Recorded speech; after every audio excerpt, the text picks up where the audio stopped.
Nenzani lapha eNdlunkulu? Nidayisa ngesihlalo sikaZulu.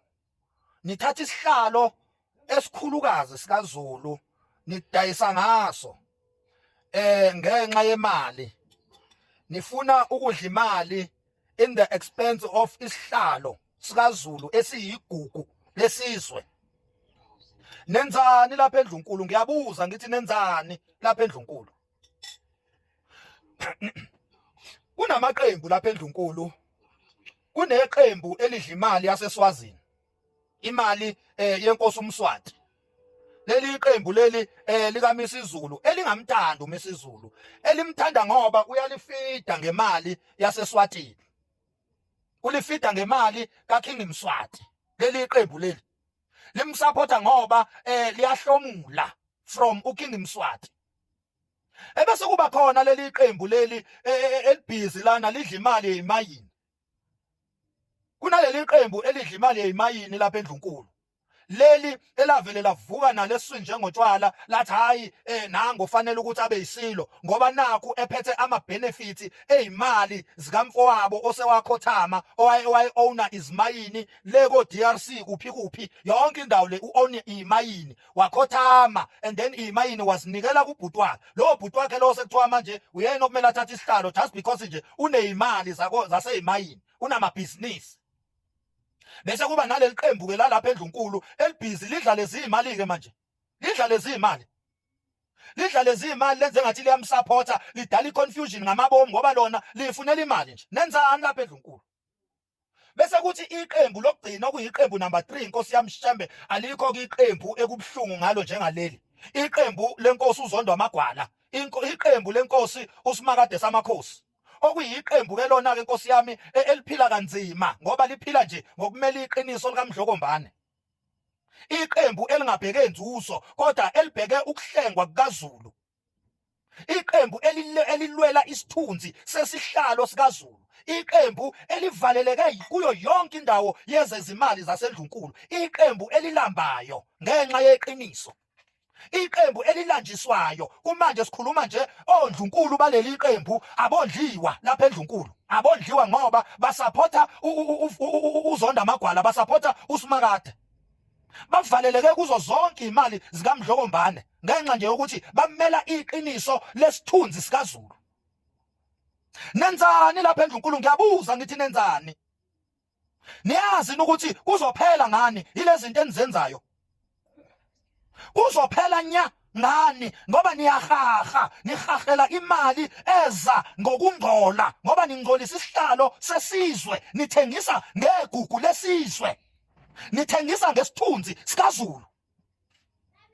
Leso sihlalo akusona esenu lapho eNdlunkulu. Lesihlalo eniganga ngaso niyasinyela niyasingcolisa. Isihlalo ekwahlezi kuso uMdlokombane niyazi ukuthi akusona esenu leso sihlalo. Isihlalo sesizwe leso. Niyakwazi lokho? Nenzani esizweni? Nenzani? Nenzani lapha eNdlunkulu? Ngiyanibuza.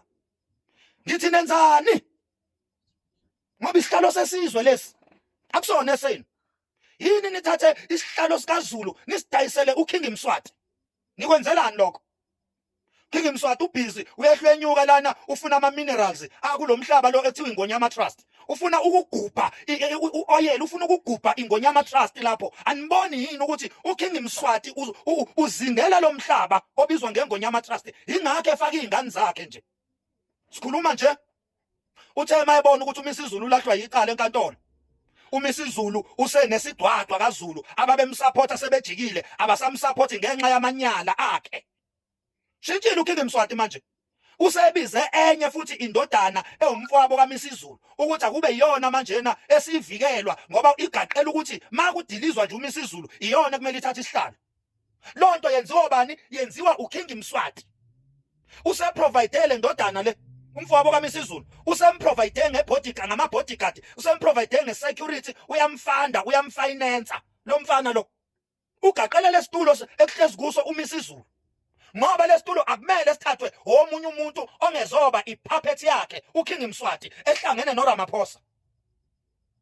Nenzani eNdlunkulu nidla imali kaKing Mswati? Nikwenzelani lokho? Nidayisa ngoZulu ebhekile esizukulwaneni sethu.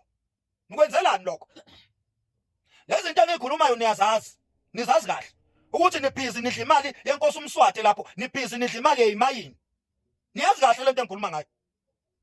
Nibhizi niyadla aninandaba noZulu, aninandaba nesizwe. Ninendaba nemali enigcishwa yona emasendeni lapho. Nenzani lapha eNdlunkulu? Nidlelani imali errong? Nidlelani imali yokudayiswa kwegugu lesizwe? Nidayiselani ngomphefumulo kaMdlokombane na? uMdlokombane uhlale 50 years kulesihlalo esivikela. Khumbula kwenye indawo la ethi khona uMdlokombane ngisho laba bepolitiki bangamane bayithatha imali yabo kunokuthi ngidayise ngefa loba bomkhulu ngenxa yokuthi abepolitiki bayangiholela besho bengiholela imali engangenzeli lutho, imali ku30,000. Azabuza uMdlokombane athi ungenzani wena ngo30,000? Nidayisa isihlalo esikhulu kangaka ngamasenti ngotikilane ngemali. Ngiyabuza ngithi nenzani lapha eNdlunkulu? Angithi umntwana uZonda Magwala uluwinile icala against uMisizulu. Nivumela ukuthi manje uRamaphosa aqale phansi aphile leli cala njengamanje uZulu ustakiswa uRamaphosa nje ukuthi uRamaphosa aphila. Aphila endabeni yokuthi wanikeza uMisizulu isitifiketi se-recognition engalandelanga imigudu efaneleyo. Lithe mali imshaya uMisizulu lelo cala sekuvela ukuthi nama-signatures ayefojiwe. Uyasuka uRamaphosa uyaphila. uMisizulu akaphili ngoba uyalazi iqiniso. Njoba nani Ndlunkulu niyalazi iqiniso lokuthi nidayisa ngegugu lesizwe, nidayisa ngomphefumulo kaMdlokombane.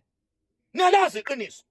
Nidayiselani ngomphefumulo wenkosi yamakhosi uMdlokombane Vukudla amadoda, nidayiselani ngegugu likaZulu na? Siyanibona, hayi ukuthi asiniboni.